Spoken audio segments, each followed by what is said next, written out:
All right, three, two. Chris, welcome to the show. Thanks, buddy. Thanks for having me. I appreciate it.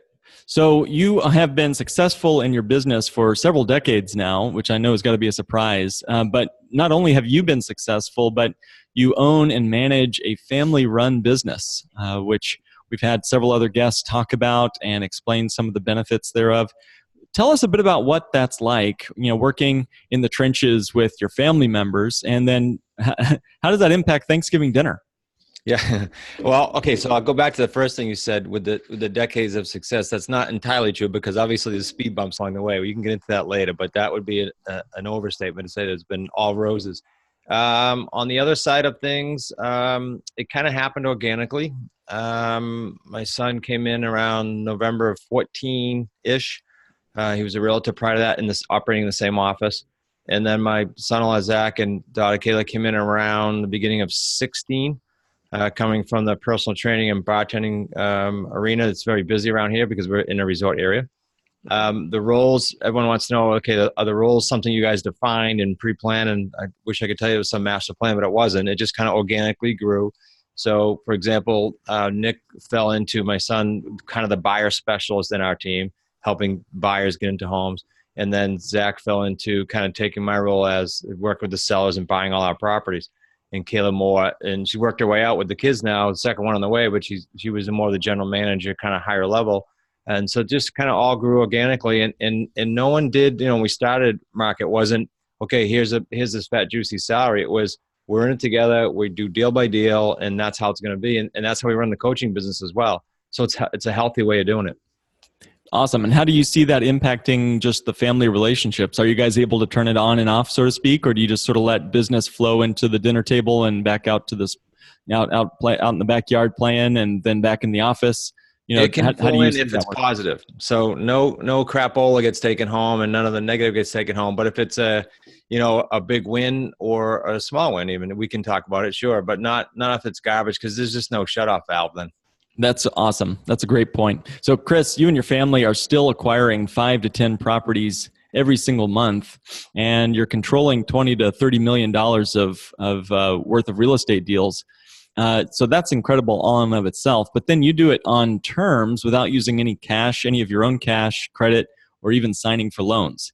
You got to explain that for our listeners because that's so backwards. Most people think real estate means I got to plunk down a giant wad of cash or go deep into debt and sign my life away. So how do you tell us how you buy and sell property on terms? Sure. And first of all, for the listeners, if they're thinking that that's them, like they didn't know about that, okay, it's okay because I was in business for, I want to say 17 or 18 years before I started doing the terms business, right? And so you think I would have known it, knew of it, touched on it a little bit, but never as a full head-on laser-focused business. So we buy everything with either lease purchase or owner financing. And there are some nuances other ways, but let's just stay with the basics. So those are the two main ways. A lease purchase is nothing more than if I'm buying your home, Mark, and you have underlying mortgage, and I'll give into ratios of who does and who doesn't in a minute. I'm going to take over your maintenance, repairs. I'm going to make you mortgage payment. That is, of course, if I know I can get a bigger spread when I put someone in the home, then it's costing me. And so you're immediately relieved of the debt and of the responsibility. And if you have equity, you're going to get that equity at the end of my lease purchase term, not up front. So built into our agreements is $10 to your point of no money down. And we do not assume that loan. We just make the payment for the seller. That's a big differentiation piece because we're not going on any of these loans. So when you said we control X amount of millions, yes. So our 50, 60 properties or so, we are on not one single loan, and we won't be. That's very important because after the crash of '08, I learned the hard way. If you're on those loans, it's going to keep you up at night in a big way for many years. On the owner financing, that means a lot of different things to different people. When we say owner financing, we primarily focus on free and clear property, so they have no mortgage, and that's about a third of the homes in the United States right now, ballpark. Every market's a little different. And so if you can picture those, we structure those with principal-only payments monthly. So the longer we can go out on a term, that's a huge home run. And I'll give you a number because you guys are into investing in different alternative ways. If you can locate a home, and we show you how, for say 100, let's use a round number, $200,000 and up. So that's in most markets, you can find that. and you can structure an owner financing purchase of that, and you can structure at least 48 months, which you can, you've got a 6-figure deal. Now, I know people can't probably just on the surface get their arms wrapped around that because, okay, I buy a $200,000 house, I'm going to make 100 on it. Yes. The way we structure the deals, yes, you can. So those are two new concepts to some people. Can you walk through the best and worst parts of each? In other words, what could go right? What could go wrong with lease purchase? Let's start there. Or what has with us, right? Because it's happened many times. That's how we get better. So on the lease purchase side, the biggest headache I can think of is, and these all have workarounds, right? I call it pivoting. But one is we had a gentleman pass away during a lease purchase. Well, at the end of the lease purchase, they have to sign the deed because you didn't get that signed yet. So it was not a big headache. The pivot is he did not have his estate was not set up. It had to go through probate. So there's a delay. But other than that, it got done. The attorneys handled it, and it was like a 90-day delay. We happened to be at the tail end of a cash out with our buyer, and he passed away. On the other side of it, if you look at, I should clarify, when we fill these homes, we fill them all with tenant buyers in a rent-to-own program. Okay, we don't sell them outright. We tie them up on terms, and we put a tenant buyer in there. Well, if you do that and you are too quick to jump to throw someone in the home, you're going to end up throwing a bunch of renters in there. That's a nightmare. That's the buy and hold, put a tenant in there and hope that it works. We put tenant buyers in there that act, behave, pay for, or are responsible for like a buyer, that they just don't have a loan yet. And so important to know if the big headache would be if you're sticking people in there without a lot of down payment, all you got is a renter. There you go. It's a nightmare, yeah. A potential nightmare. Well, so you've found some ways to bypass the biggest hurdles to investing in real estate through those strategies you just mentioned. How did you find that? Tell us the story of how you stumbled into that, and what happened in surviving the 2008 crisis, and now prepping for whatever comes in the future. Yeah, so a couple good thoughts there. So it wasn't like we created anything. I mean, this stuff's been going on since the late 1800s, literally. Buying on lease purchase, master leases, owner financing, way before you and I. So all we did is take a bunch of those through different mentors and say, okay, let's put a system around it, and then let's automate it, and let's get that so that it can be duplicatable by our students around the country. And the big difference, then I'll go back to the second piece of your comment there is, you probably see this all over the place, but not just real estate, but the huge gap that exists between someone taking a course or a seminar and actually doing a deal respective to real estate. There's a big gap there. And so we've not only put the systems in place that on techniques that have been out there, but we also hold their hand and do the deals with them. And we call those associates around the country. Well, that's closing that gap big time.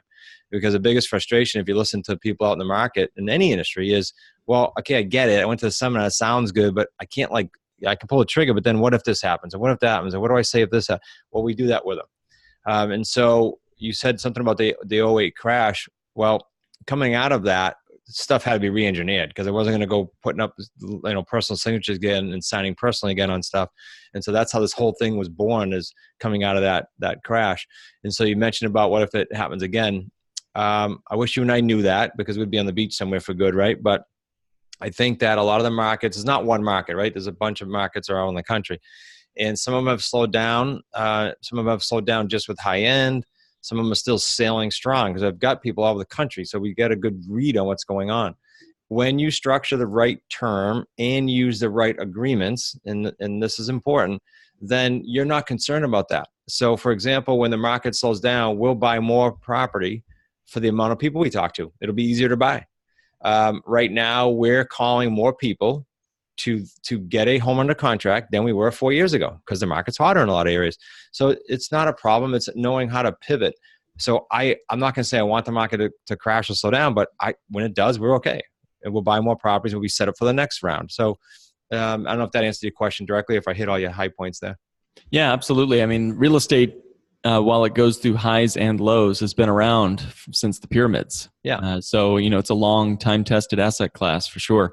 And, it's about being a disciplined investor to make sure that you can make it through the best times and the worst times, and find ways to be profitable either way. What I really like, though, and want to hear more about is how do you bring your discipline of essentially little or no money into a deal And essentially then you just need cash flow. Is that right? To be able to cover the mortgage payments and so forth with the lease purchase. You don't need a lump sum, but you do need income or cash flow. Is that coming from other sources in your business? Yeah. Okay. So good kind of progression. So let's say I put your home under contract now. I have it. It doesn't matter if it's owner financing or lease purchase. We're going to put that tenant buyer in there. That tenant buyer then is going to pay us upfront. We call that payday number one. That averages for us around $28,000 every deal. Payday two is the difference between the mortgage I'm paying out or to the seller, either way, and what I'm collecting from the tenant buyer. That spread ranges from $300 to $1,000. This depends on what deal you're on.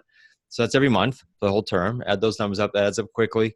And then the payday three is the back end when it closes out. We call that payday three. So all three paydays, Mark, total like 75 or 78 grand for us on average per deal. That's pretty strong. And for our students around the country, low of 45 and a high of 120. Some of them are stronger than us. So all that to answer your question says, I tie your home up. I then make that contract contingent upon me finding that buyer. So I'm not going out of pocket. Then once I find the buyer, I'm instantly cash flow positive. That's what's unique about the business. And if you start looking at doing that for 12 months and putting together even 6 deals, I was going to say a dozen, but even 6 deals, you're talking about several $1,000s per month cash flow. You're talking about 75 to 150 upfront, and then back end that's going to be predictably over the next few years. Well, that's a pretty cool business model. So you can get off the treadmill in 6 months if you want, or 12 months, or 18 months, whatever you want. We could stop today. Here's an example. As a family entity, not the coaching, the buying and selling, we could stop today and for the foreseeable 3 or 4 or 5 years have a closing every single month or more. That's because we did the upfront work over the last few years. That's all. Fantastic. Well, and you are running a business. This is not a plunk some money into a passive real estate deal and just let the money flow in. You are growing and managing and developing a core business for not just yourself, but for your family. Yeah, absolutely. Is that right? Yeah, absolutely. Good point. Because some people do want the passive, and every now and then we'll have our CPA or our attorney will come in and say, "Hey, I've got X amount of dollars. It's not making anything on the open market. Do you guys have a deal?" And we'll find a deal for that. We'll find a home for that. But our core model is that what I said to you with buying on terms. Yep. Well, and it's a tremendous business model. Absolutely. Putting a little bit of time and energy into finding the buyers, finding the sellers, creates for you a nice spread and a nice income for years to come, as you mentioned. Now, it does mean you have to be disciplined. And I know that you're a big believer in what goes on in between our ears. So tell us a bit about your core values and what your business has as a core value, core values for your business as well. Sure. We have a few. We have 6. I'll mention a few. We constantly innovate and improve. Team over me is a big one. We complete all transactions with the highest integrity. We're clear, blunt, and to the point. These are just some of the core values, but how does that affect the biz? Well, when we take on a deal on one side of the biz, when we take on a student, believe it or not, we have said no to students. And most coaches and mentors would say, "What? You tell them you don't want their money?" Yeah. If they don't fit the core values, we don't take them on as an associate who we have to get in the trenches and do deals with. Why would we do that? And so it's important that they fit. And this is interesting. So this morning, I'll share the story with you relative to this. A woman said to me, "We do free strategy calls," and I'll offer that to your database at the end. But we do free strategy calls for people to help them and just chat for 15 minutes with them. And she said, "Okay, before we get off, what's the number one skill set?" And she was very aggressive. She said, "What's the number one skill set you say I need to have to operate in your model?" I said, "It's not a skill set. I can teach skill sets to everybody. It's the other piece that you just mentioned between the ears." I said, "You need grit and you need to be able to manage your expectations," meaning you didn't see that late night commercial on TV saying I can make $1 million in real estate next month. This is not going to happen. But if you're into this for the long term, and you have the grit, then you're going to have a great experience. And that was my answer to him. But it is relative to what you said about between the ears, Yeah. And so I'm curious, just out of an interest in building a business myself, and again, you having your family involved and so forth in the business, why did you choose those values over others? And I think those are tremendous values, but I'm curious as to the motivation. What's important about those particular core values to you? Okay, this kind of goes back to your opening question, Mark, because it's a good one. And that meaning, here's the tie. You said something about the family. Okay, well, those core values that I just mentioned, I think I gave you 4 out of 6. Those aren't things that I came up with and said, "Okay, here's what we're going to do." This was a brainstorm with everyone. And it said, throw them all up on the board, which we did on a sticky note, the big Post-its, and then we whittled it down to 6 as a team. Why? because then everything you do, every decision you make, everything you're doing operationally, there's no like miscommunication, family or no family. It's, well, we all said that those are the values. What do you mean you want to go that way? So it makes the communication very open and very clear, even though that's also one of our values, right? To be clear and blunt and to the point. So does that answer it? I think. Yeah, no, I think what you're saying is it's team before me, even in your development of your core values. I think that's tremendous. Exactly. So what are some other ways in which, if folks, maybe they don't want to necessarily stop their day job or stop the business that they're already in, and many of our listeners are business owners, maybe they don't necessarily want to start a brand new business, but they want that secondary income while still pursuing their existing current streams of income, whether that's their day job or anything else. How would you help folks or point people in the right direction to adding a secondary income while still staying in their current roles in life? Yeah, this is really cool. So I'll give you another story to answer this question, because I believe in like real stuff. It's not in theory. So I had a gentleman on my podcast he's not even remotely in my niche. He does, he consults agency owners and tells them how to build their agency business. And he said, look, I consult these guys and I tell them, to your question, they should park their money outside of their business. They should take their money out of their business and park it somewhere else, or do some other things. If you have a business, you should have a business, not a job, right? So we're doing a thing for his entire group database, teaching them how to do these techniques. Why?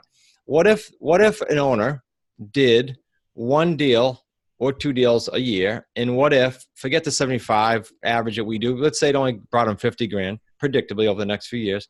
What's wrong with that? What's wrong with learning that skill set and that technique and being part of a national group that then allows you to do one or two or three or six extra deals? Because you can do those literally in your sleep once you learn it. I don't mean overnight, right? But once you learn the system, you can start doing that. Well, that's a pretty cool annuity. That's a pretty cool retirement vehicle. That's a pretty cool wealth builder all at once, because that's what the 3 paydays do. So most of our associates and students are part-time. We only have 2 full-time. So I said to the woman this morning who asked me about part-time versus full-time, we have most of our people that are quite thrilled to be part-time. They have a business. One guy owns a manufacturing company, but he does 3 or 4 of these a year. Why not? So I hope that answered you general enough to help everyone that they can actually do this. And then here's the punchline. What if you learned this and did one deal, but also every 5 or 6 years bought your own home this way? My son-in-law and daughter are in a home that they bought with a lease purchase. That's pretty cool. That is cool. Well, and it sure beats driving around rideshare or some other side hustle, for your side income, for sure. Yeah. That's great. Well, so what could we do for our listeners today? How could folks learn more about what you're up to, what you're doing, and some of the projects that you're involved with? Okay, so I'll give you a link if you're good with it. Just for your listeners, we have 2 best-selling books. The newest one just came out. I'll give you a link for that, and they can go get it for free. Now, here's the punchline. This is not free, but put your credit card in and we're going to whack you for shipping. We will pay for the shipping. It costs us a little over $6 a book in the United States. So go to New Rules for free, FORFREE, newrulesforfree.com. That's going to give them the New Rules of Real Estate, brand new bestseller, came out last month. But also on there, Mark, we added, and so I want to mention on your show for your listeners, just put in that they were on the show. We will do that free strategy call for them. And that's just a free 15-minute call. Hey, I heard you. I got some questions. Or, hey, I'm doing some deals now. How would this work? Whatever you want to ask us is fine. And I hope you'll find that very informational, at least 1 or 2 takeaways. The Real Estate on Your Terms, original bestseller that really is more specific to the system, you can find on Amazon. It's really cheap. And then everything we do up front is free. If you can't tell, they can go to the website, smartrealestatecoach.com, and go through the free webinar. I don't want anyone doing anything without saying, okay, I did my due diligence. It was free. I spent some time, and I do or I do not want to go further. That's why it's built that way. Fantastic. And thank you for a copy of the book. We've got it right here. Nice. And so we'll be reviewing it and giving folks feedback as they reach out to us as well regarding your services and the work you do for coaching other people to add this as an important and possibly very lucrative secondary or primary income stream. For sure. Very good. And is there anything else you'd like to leave our listeners in terms of ways they can think not your average in their financial life? Sure. Here's one for everyone. No matter what business you're in, it doesn't matter. If pick a niche, pick a business, pick a project, find someone that is doing it still, not did it 20 years ago, right? Is still doing it. So it's kind of where you want to be. And then latch on to them. But back to that expectations thing, do it for 3 years. I know it sounds like a long time, but just put the blinders on for 3 years. You will have an amazing experience regardless of what you do. I don't care if it's to go open a popcorn stand. Find someone that did it and do it for 3 years with them. You'll have a great experience. Thank you, Chris, for your time today. Thank you, buddy.